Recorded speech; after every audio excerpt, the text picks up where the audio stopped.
हाय, आज हम लोग देखेंगे शिक्षण मनोविज्ञान एजुकेशनल साइकोलॉजी। शिक्षण क्या है, बहुत ज़्यादा पूछा जा रहा है क्योंकि बीएड जो फर्स्ट सेमेस्टर का बुक है, सेकेंड पेपर का क्वेश्चन है ये सब। आइए अब हम लोग देखते हैं, इसको पढ़ते हैं। शिक्षण का अर्थ एवं परिभाषा क्या है। शिक्षण एक द्विमार्गी प्रक्रिया है जिसके द्वारा विचारों का आदान प्रदान होता है। शिक्षण का अर्थ है पढ़ाना, शिक्षा देना, ज्ञान देना। यह शिक्षक शिक्षार्थी की उपस्थिति में संपन्न होने वाली अंतःक्रिया है, अर्थात ये द्विमार्गी है। एक शिक्षक और छात्र के बीच में जो होती है शिक्षा का ज्ञान देना, विचार देना, शिक्षा देना, यही एक शिक्षण प्रक्रिया है। यह शिक्षक शिक्षार्थियों की उपस्थिति में संपन्न होती है, ये नहीं कि कहीं भी हो। और इसकी किसके माध्यम से होती है? ये पाठ्य वस्तु के माध्यम से होती है। हमारी कोई पाठ्य वस्तु होती है, उसके माध्यम से होती है। शिक्षण कार्य वह प्रक्रिया है जिसके द्वारा एक शिक्षक अपने छात्रों को ज्ञान एवं कौशल प्रदान करता है।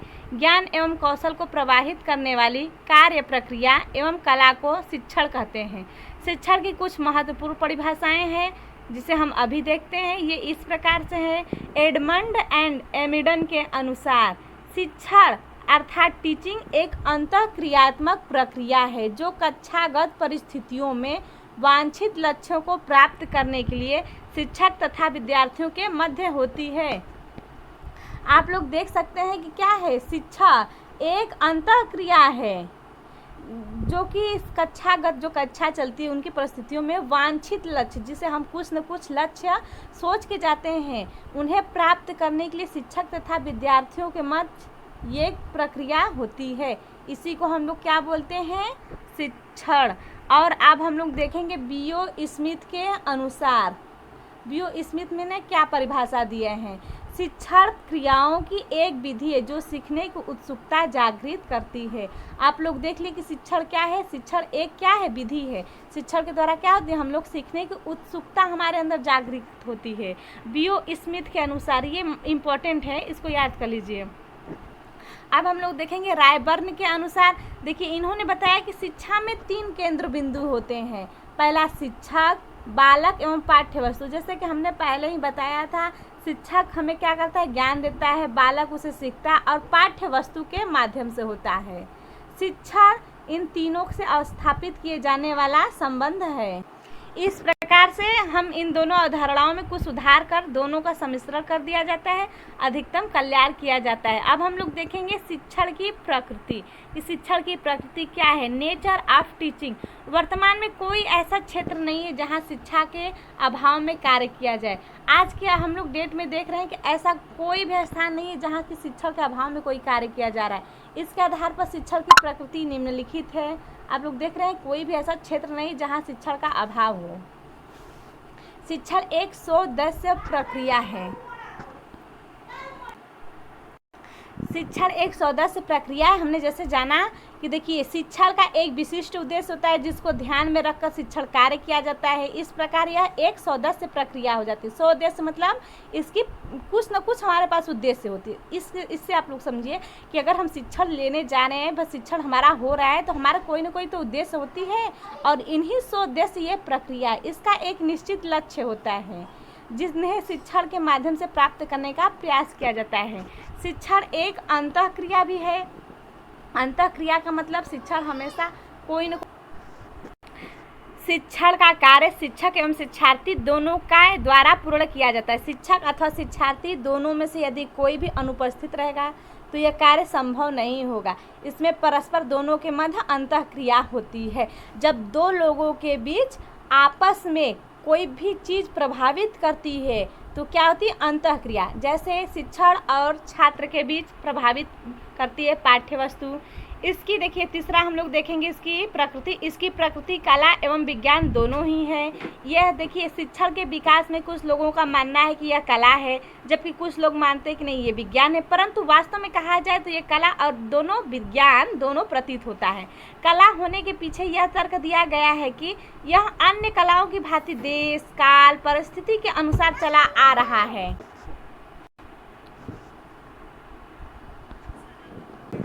तथा इसका स्वरूप शिक्षण के उद्देश्य के साथ बदलता रहता है। विद्वानों के अनुसार इसके आधारभूत सिद्धांत शाश्वत है, जो नियम, देश, काल, परिस्थिति में नहीं बदलते, अतः यह विज्ञान है। शिक्षण एक विकासात्मक प्रक्रिया है। देखिए, अब हम लोग देख रहे हैं शिक्षण की प्रकृति विकासात्मक है। बाल केंद्रित शिक्षण के द्वारा बालक का सर्वांगीण विकास होता है तथा उसका व्यवहार परिवर्तन होता है। सफल शिक्षण तभी माना जाता है जब उसके तीनों पक्षों यानी ज्ञानात्मक, भावात्मक, क्रियात्मक का विकास होता है। इसमें शिक्षण के इन पक्षों का विकास होता है, क्योंकि शिक्षण ही एक क्या है, विकासात्मक प्रक्रिया है। विकास हमारे करता है व्यक्ति, वो बालक अगर कोई शिक्षण ले रहा है, ग्रहण कर रहा है, तो उसके ज्ञान, उसके भाव, उसके क्रिया का विकास होता है। आइए देखते हैं हम लोग पांचवा प्रकृति। शिक्षण एक सामाजिक तथा व्यावसायिक प्रक्रिया है। देखिए, शिक्षण क्या होता है, हर व्यक्ति एवं छात्र दोनों सहयोग से चलती है, लेकिन शिक्षण प्रक्रिया संचालन क्यों होती है, क्योंकि हम समाज के कारण, समाज में जो प्रक्रियाएं चलती रहती है, ये जीवन पर्यंत चलती रहती है, उसमें हम व्यवसाय के लिए करते हैं जिससे हमारा जीविकोपार्जन हो जाए। इसलिए ये क्या है, व्यवसायिक प्रक्रिया है और एक सामाजिक प्रक्रिया है। शिक्षण निर्देशन की एक प्रक्रिया है। आप लोग जानते हैं कि शिक्षण क्या करते हैं, हमें एक निर्देश देती है, हमें एक दिशा में करती, सूचित करती है। प्राचीन काल में जब पुस्तक एवं छापा खाना की व्यवस्था नहीं थी, तब सूचनाओं अथवा निर्देशों को वृक्ष के पत्तों पर लिखकर दिया जाता था, परंतु अब पुस्तकों की कमी नहीं है तथा शिक्षण के द्वारा मार्गदर्शन दिया जाता है। शिक्षण को मार्गदर्शन माना जाता है। शिक्षण को छात्र की रुचि, क्षमता, अभिवृत्ति, आवश्यकता आदि को ध्यान में रखकर उसे सही निर्देश दिया जाना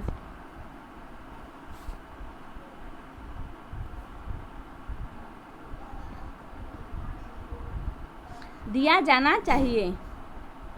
आइए देखते हैं सातवां, शिक्षण त्रिध्रुवी प्रक्रिया है। देखिए, इसमें त्रिध्रुवी का मतलब ही है तीन ध्रुव होते हैं। एक तो पहला, इसको हम ऐसे कर ले रहे हैं, इसमें देखिए एक लंगे क्या हुआ है, एक तरफ शिक्षक हो गया, दूसरे तरफ कौन है, छात्र है, तीसरा क्या है, पाठ्य वस्तु। इसी को त्रिध्रुवी कहते हैं। एक सीखने, एक सिखाने, एक शिक्षण का क्या उद्देश्य है।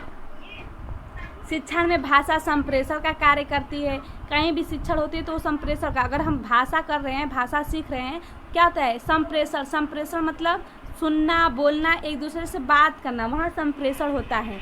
इसकी प्रतिक्रिया के रूप में छात्र अपनी समस्याओं को भाषा के द्वारा ही शिक्षक तथा समकक्ष प्रस्तुत करता है। इस प्रकार शिक्षण में भाषा एक संप्रेषण होता है। शिक्षण मनुष्य को समायोजन के योग्य बनाता है। शिक्षण मनुष्य को समाज के समायोजन के अनुरूप बनाता है। इसमें वो इतना सक्षम हो जाता है कि वो समायोजन अर्थात समाज के अनुरूप हो जाता है। आप देखते हैं शिक्षण हमें क्रियाशील बनाता है। शिक्षक सदैव यह एक प्रयत्न करता है कि व्यक्ति जो है कौशलों का विकास करता है, वो क्रियाशील रहता है, जिसमें व्यक्ति में, बच्चों में ज्ञानात्मक, भावात्मक, क्रियात्मक जैसे गुणों का विकास होता है। आप लोग हमें सब्सक्राइब जरूर करें। धन्यवाद। अब हम अगली वीडियो में देखेंगे शिक्षण की विशेषता क्या है। शिक्षण का क्षेत्र हम लोग देखे, प्रकृति देख लिए। अब हम लोग आगे की वीडियो में देखेंगे। धन्यवाद।